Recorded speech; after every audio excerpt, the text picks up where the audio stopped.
सवाल जवाब का सिलसिला शुरू करते हैं और हमारे पहले व्यूअर है प्रकाश वैद्य। वो आपको नमस्कार भेज रहे हैं और पूछते हैं एजीआई इंफ्रा है उनके पास जो उन्होंने 1030 में खरीदा है। शॉर्ट टर्म का टारगेट क्या हो सकता है? देखिए, शॉर्ट टर्म ट्रेडिंग बड़ी अजीब होती है। एजीआई इंफ्रा हमने बाई इनिशिएट करके दिया था, आज 1045 पे हमारा टारगेट हुआ है और हम्म, 1045 पे ही फ्रेश ब्रेकआउट बना है, तो हमने वापस से बाई भी इनिशिएट करके दे दिया है। तो ओके। एजीआई इंफ्रा यहाँ से अगेन मैंने लास्ट टाइम भी डिस्कस किया था, पूरा कपनैडल पैटर्न देखेंगे तो हम्म, 128 डेज के कपनैडल पैटर्न का ब्रेकआउट था, रीटेस्ट भी कर लिया 944 पे और हम्म, वापस से अप मूव दे रहा है। आज वापस से नया ऑल टाइम हाई बना है, तो ये 1100 1150 रुपए तक जा रहा है। बीच में 30 30 40 40 रुपए की मूव आपको मिलती रहेगी, तो 2 बार हम प्ले कर चुके हैं। थर्ड टाइम आज वापस से हमने बाय इनिशिएट करके दिया है। ओवरऑल 1100 1150 जाते हुए दिख रहा है। हम्म। सदानंद जी का सवाल है, वो पूछते हैं दो स्टॉक्स पे। एक है एनसीसी जो 500 शेयर है उनके पास, और सीईएससी 220 शेयर है। इन्होंने लिखा नहीं है किस भाव पे खरीदे हैं, पर वो लॉन्ग टर्म का नजरिया रख के आपसे पूछ रहे हैं क्या ये दोनों ही स्टॉक सही है? पहला सीएससी था, दूसरा कौन सा था? एनसीसी। नहीं, मेरे को एनसीसी तो नहीं पसंद आ रहा है। एनसीसी में बाउंस बैक जरूर आपको मिल जाएगा, ऊपर 244 से लेके 255 तक के बीच में। बट ये वो बाउंस बैक नहीं है जिसमें आपको पार्टिसिपेट करना चाहिए। ये फंसा देगा, अगर मतलब चलने को चल भी सकता है, लेकिन प्रोबेबिलिटी 50-50 है फंसाने की और चलने की। तो ऐसे सेटअप्स को आपको अवॉइड कर देना चाहिए। सीएससी मेरे को याद है आप ही के प्लेटफॉर्म पे मैंने रिकमेंड करना चालू किया था 167 पे। एक जी। सौ अस्सी का टारगेट था, 180 आ गया वहां पे। अब 5-6 दिन से कंसोलिडेट कर रहा है। अब जब भी 180 टू 183 की रेंज निकलेगी, जैसे ही 183 के ऊपर निकलेगा, इस स्टॉक में फॉलो थ्रू एक्शन मिलेगा 197 तक। तो अगर आपके पास लॉन्ग है, आराम से होल्ड कीजिए। स्टॉप लॉस आपका बनता है कल का लो 174 के नीचे। अगर नहीं है तो 183 के ऊपर मोमेंटम बनेगा, वहां पे बाय कीजिए। दोनों केस में 197 का टारगेट बनेगा। ओके। वैभव शर्मा का सवाल है, वो पूछते हैं कि नेटवर्क 18 के शेयर्स हैं उनके पास, नेटवर्क 18 मीडिया के। 58 रुपीज 50 पैसा में उन्होंने खरीदे हैं। 10,000 क्वांटिटी है। टारगेट क्या होगा सर? स्टॉप लॉस भी बता दीजिएगा, 1 से 2 महीने का व्यू है। और देखिए, 58 के ऊपर इसमें जैसे ही ब्रेकआउट बनेगा, हम अपने क्लाइंट्स को बाई नहीं करके देंगे, क्योंकि स्टॉक मेरी एक्टिव वॉच लिस्ट में है। इसमें 25 जून को एक बड़ा ब्रेकआउट कैंडल बना था। उस दिन 2632% वॉल्यूम राइज था, 146 मिलियन का। उसके बाद से कंटिन्यूअस इनसाइड बार बन रही है और एकदम छोटे छोटे वॉल्यूम पे 50 डे मूविंग एवरेज से आधे वॉल्यूम है। और कंसोलिडेशन अपने फैग एंड पे 58 निकला और मैंने बाई इनिशिएट करके दिया। ऊपर में पहला टारगेट रहेगा जो स्विंग हाई, वही 25 जून का हाई 63.37, और उसके ऊपर 68 तक का टारगेट मिलेगा। तो 58 निकलने के बाद फ्रेश बाइंग कर सकते हैं। जिसके पास है वो होल्ड करे। 58 के ऊपर अगर फ्रेश बाई करते हैं तो 54.4 का स्टॉप लॉस आएगा। ओके। दूसरा सवाल है राहुल सिंह जी का। राहुल सिंह जी हमें एमपी सिंगरौली से लिखते हैं, मेरे पास शिपिंग कॉर्पोरेशन ऑफ इंडिया के शेयर है सर, 556 शेयर्स, जो मैंने 226 रुपए के स्तर पे लिए हैं। टारगेट कब तक आ सकता है? जो उन्होंने अपने लिए टारगेट बनाया है वो है 256 से 260। कब तक आ सकता है आपसे पूछ रहे हैं। देखिए, स्टॉक में लगभग 34 हफ्ते में 64% की गिरावट थी और बाउंस बैक में स्विंग हाई तक आया, जो कि समवेयर अराउंड 239 पे है। तो अगले 2-4 हफ्ते में जब भी ये 239 निकालेगा तो 260 रुपए आ जाएगा, बहुत दिक्कत की बात नहीं है। लेकिन बात वही है कि जितने समय में 260 आएगा, उतने समय में अदानी ग्रुप आपको इससे ज्यादा रिटर्न दे देगा, जेएसडब्ल्यू इंफ्रा ज्यादा रिटर्न दे देगा। तो टाइम की बात है, कम टाइम में ज्यादा रिटर्न वो देंगे। ये जितने टाइम में रिटर्न देगा उससे ज्यादा वो दे देंगे, तो इसलिए ये मेरे वॉच लिस्ट में नहीं है। क्योंकि धीरे धीरे धीरे चलेगा, तो आप अगर है तो 260 तक रख सकते हैं। बट ये 260 आने में अगर ये 4 से 6 महीने लगा दे तो कोई सरप्राइज नहीं होगा। ओके। इनकी खरीद जो है 226 की है और 219 के आसपास ये स्टॉक चल रहा है। तो अगर अपने फाइनेंशियल एडवाइजर से पूछ के आप निकल भी जाते हैं थोड़ा बहुत लॉस लेके, पर बेटर स्टॉक्स जो है जो अंशुल आपको सुझा रहे हैं, तो वहाँ आपको अच्छा रिटर्न मिल सकता है। डिसीजन इज ऑल योर्स, जो आप करेंगे वो सही ही करेंगे अपने स्टॉक के साथ। नैन्सी का अगला सवाल है, वो पूछते हैं can I buy SW solar and Redington India today short term के लिए क्या मैं दोनों ही स्टॉक्स खरीद सकती हूँ? देखिए, SW सोलर में स्टैंडर्ड डिस्क्लेमर दूंगा, हमारे क्लाइंट्स लॉन्ग हो सकते हैं लगभग 300। SW सोलर नीचे में 329 रुपए से हमारे क्लाइंट्स लॉन्ग हो सकते हैं, ऊपर में 348.90 का हमको टारगेट दिख रहा है आते हुए। चौथा दिन है कंसोलिडेशन का, एक आध दो दिन और कंसोलिडेशन हो सकती है, बट उसके बाद 348 रुपीज आते हुए दिख रहा है। तो SW solar standard disclaimer, clients long हो सकते हैं। रेडिंगटन भी रेडिंगटन भी हमारे क्लाइंट्स लॉन्ग हो सकते हैं। यहाँ पे कल के सेशन में ब्रेकआउट बना था, आज कंसोलिडेशन है बट फॉलो थ्रू मूव मिलेगी। 322 का पहला टारगेट दिख रहा है और 322 निकलता है तो 350 रुपए तक जा सकता है। तो दोनों में हमारे क्लाइंट्स लॉन्ग हो सकते हैं, ब्रेकआउट पे हमने बाई दिया हुआ है। ओके, अगला सवाल जो है वो मिस्टर JP गुप्ता जी का है। वो पूछते हैं अदानी टोटल गैस के बारे में, 157 का खरीदा है, मुझे क्या करना चाहिए? Adani total gas, ATGL। देखिए, ATGL में 655 के ऊपर जैसे ही निकलना स्टार्ट करेगा, मोमेंटम आना स्टार्ट होगा 708 और 781 रुपए तक के लिए। तो अगर है तो होल्ड कीजिए, नहीं है तो 752, 755, 755 राउंड फिगर पकड़ लीजिए, इसके ऊपर एंट्री की जा सकती है। बट वही है, बुलिश एविडेंस मिले तो बाई करना है। ओके, तबरेज अहमद का सवाल है, Anshul sir please suggest something on Rama steel. Rama steel है उनके पास, शॉर्ट टर्म के लिए उन्होंने लिया है, बाई प्राइस है 11 रुपए 98 पैसे, 3000 शेयर उनके पास है। आपसे पूछ रहे हैं शॉर्ट टर्म में क्या करना चाहिए? देखिए, 2000 करोड़ का मार्केट कैप है, 1900 करोड़ का, तो ये माइक्रो कैप में फॉल करता है। माइक्रो कैप में आप बहुत लंबे समय तक बने नहीं रह सकते हैं। स्टॉक में गिरावट आई थी 30 हफ्ते की, 52% की। पुल बैक में 50% रिट्रेसमेंट 13 रुपए पे था और इसने मूव देते हुए 1490 तक का हाई बनाया। वहां से वापस से डाउन मूव आ रही है और अगर इस डाउन मूव में ये स्टॉक 1160 नहीं प्रोटेक्ट कर पाया तो काफी हद तक 9 रुपए 9 पैसे तक आ सकता है। तो और 2 से 3 हफ्ते देख लीजिए, उसमें भी स्टॉप लॉस मैंडेटरली क्लोजिंग लगा लीजिए 11 रुपए 70 पैसे का। अगर 3 हफ्ते में मूव नहीं बनी तो फिर एग्जिट करना पड़ेगा, फिर ये अपने ही वजन से गिरने लगेगा। ओके, अगला सवाल है प्रीति सिंह जी का। वो पूछती हैं पारादीप फॉस्फेट के बारे में, 111 की खरीद है उनकी, क्या मुझे प्रॉफिट बुक कर लेना चाहिए या फिर निवेशित रहना चाहिए? देखिए, कल भी ये मेरी वॉच लिस्ट में बार बार आ रहा था और आज भी सुबह से मेरी वॉच लिस्ट में आ रहा था। धीरे धीरे वॉल्यूम उठना स्टार्ट हुआ था, बट प्रॉब्लम ये है, 13 हफ्ते में 120% चला है और उसके बाद 3 2 5 छठवां ही हफ्ता है कंसोलिडेशन का। तो जनरली छठवें हफ्ते में ब्रेकआउट आता भी है और इसमें आ भी रहा है, बट जिस हिसाब के वॉल्यूम आने चाहिए उस हिसाब के वॉल्यूम नहीं आ रहे हैं, इसलिए मैंने बाई नहीं दिया है। तो मैं अभी और बिलीव कर रहा हूँ कि यहाँ पे 4 से 8 हफ्ते और जरूरत है कंसोलिडेशन की, उसके बाद अच्छा बाई बनेगा। हो सकता है गलत प्रूफ करे, निकल भी जाए, बट आदत खराब करने वाली बात है। लोअर वॉल्यूम ब्रेकआउट एक दो बार आप प्ले कर लिए और पैसा मिल गया तो आपको आदत लग जाएगी, और आदत ये खराब है क्योंकि 100 में से 80 ब्रेकआउट ऐसे जनरली फेल हो जाते हैं या फिर दोबारा से बेस बना के चलते हैं। तो मैं नहीं कर रहा हूँ, ब्रेकआउट दिख रहा है, मेरा कॉन्फिडेंस नहीं है तो मैं अवॉइड कर रहा हूँ। 4 से 8 हफ्ते अगर यहाँ पे कंसोलिडेट किया तो फिर मेरी वॉच लिस्ट में लौटेगा स्टॉक। ओके, इनकी 111 की खरीद है, थोड़ा बहुत प्रॉफिट निकालने में कोई हर्ज तो नहीं है अंशुल? बिल्कुल निकाल लेना चाहिए, बिल्कुल निकाल लेना चाहिए, और नहीं निकाल रहे हैं तो आप मैंडेटरी 169 का यहाँ से स्टॉप लॉस ले लीजिए। हम्म, शीन का सवाल है। शीन पता है कश्मीरी में शीन क्या होता है अंशुल? नहीं। बर्फ। बर्फ को हम शीन बोलते हैं। तो शीन का सवाल है, बोल रहे हैं ADGL की बाय है मेरे पास 707 में, क्या करूं?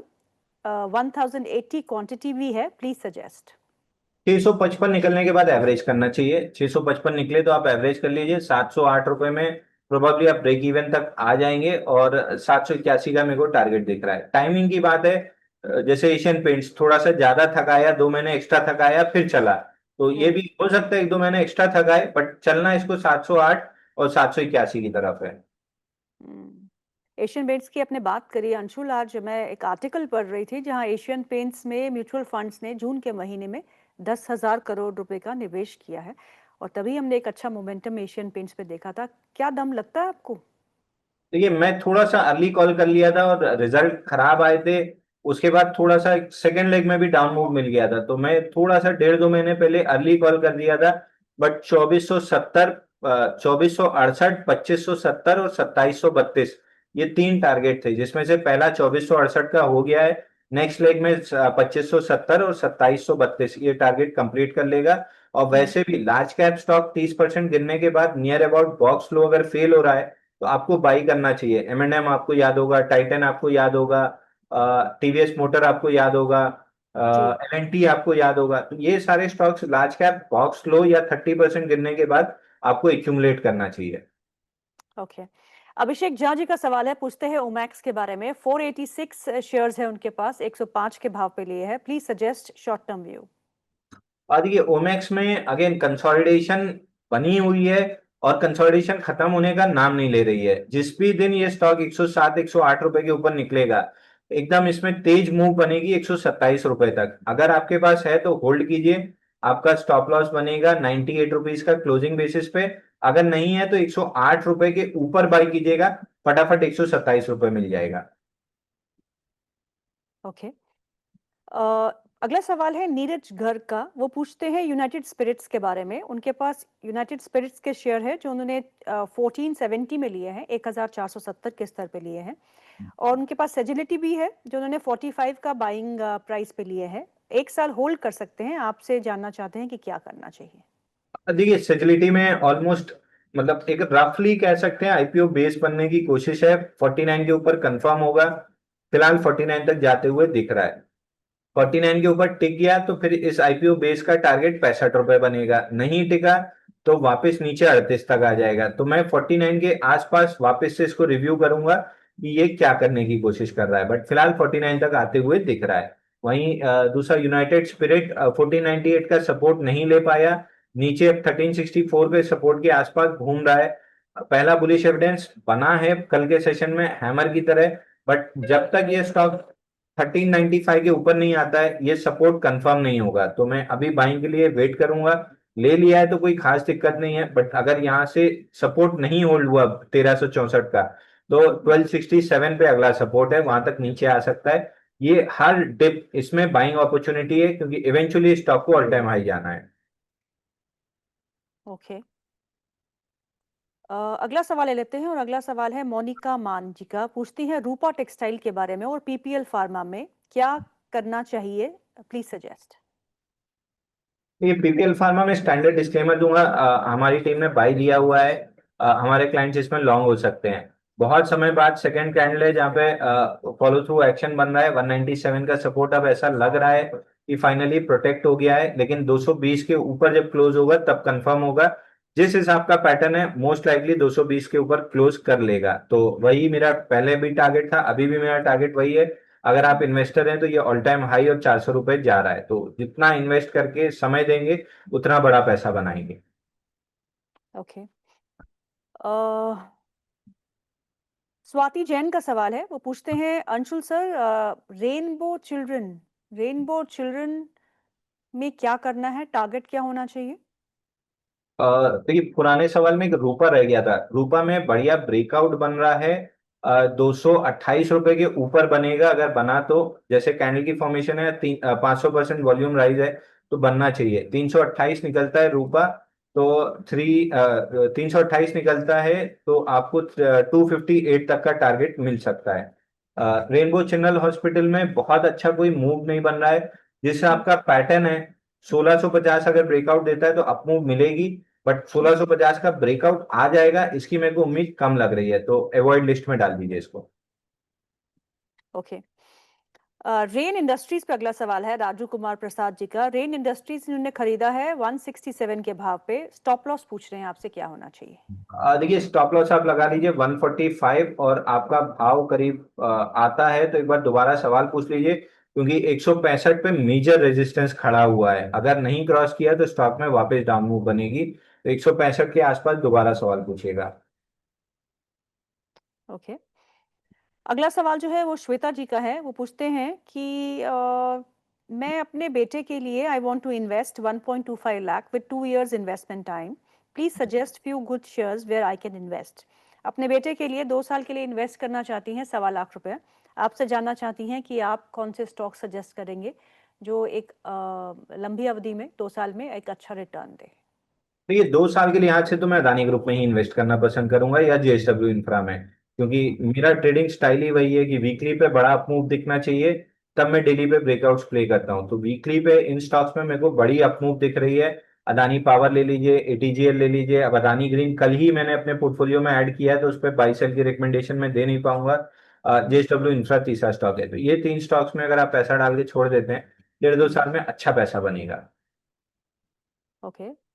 आस्था अग्रवाल का सवाल है, वेरी गुड आफ्टरनून सर, मेरे पास, अच्छा, she wants to get into black buck में फ्रेश एंट्री लेवल क्या होना चाहिए? ब्लैक ब्लैक बॉक्स है और ब्लैक रोज है। Black box. ब्लैक बॉक्स, देखिए ब्लैक बॉक्स में आप शॉर्ट टर्म ट्रेडर है तो एक बार एंट्री कर लीजिए। आज ब्रेकआउट कैंडल बन रही है, नीचे 512 रुपए का ट्रेलिंग, 512 का क्लोजिंग बेसिस स्टॉप लॉस ले लीजिए। आपको ऊपर में 575 मिल सकता है। दैट बीइंग सेड, ब्रेकआउट पे अभी तक वॉल्यूम नहीं आया है, तो मैं बाई करूंगा नहीं, मैं इसको नहीं बाई करूंगा। केवल केवल टेक्निकल देख रहे हैं तो ब्रेकआउट है, बट वॉल्यूम नहीं है, तो मैं बाई नहीं कर रहा हूं। अगर ये ब्रेकआउट चला तो 575 तक आ सकता है। फिर से एक बार रिपीट कर दे रहा हूं, ये पैटर्न मेरे इंटरेस्ट का नहीं है। ओके, ब्लैक बक भी एक स्टॉक है जो 445 पे है, आई डोंट नो। जिंका लॉजिस्टिक, अच्छा ब्लैक बक। आप देखिए, इसका बहुत ज्यादा डेटा नहीं है मेरे पास नीचे। नहीं नहीं, वैसे पूछ रही हूँ, मैं कंफ्यूज हो गई थी ब्लैक बॉक्स और ब्लैक बक में। ब्लैक बक का मेरे पास बहुत ज्यादा डेटा नहीं है, जितना है उतने में 22 नवंबर से डेटा है। नीचे 247 से रैली किया 539 तक, उसके बाद से कंसोलिडेशन में। ये कंसोलिडेशन अगले 4-6 महीने भी चल सकती है। फिलहाल तो ब्रेकआउट का या मोमेंटम का कोई फिलहाल इंडिकेशन नहीं है।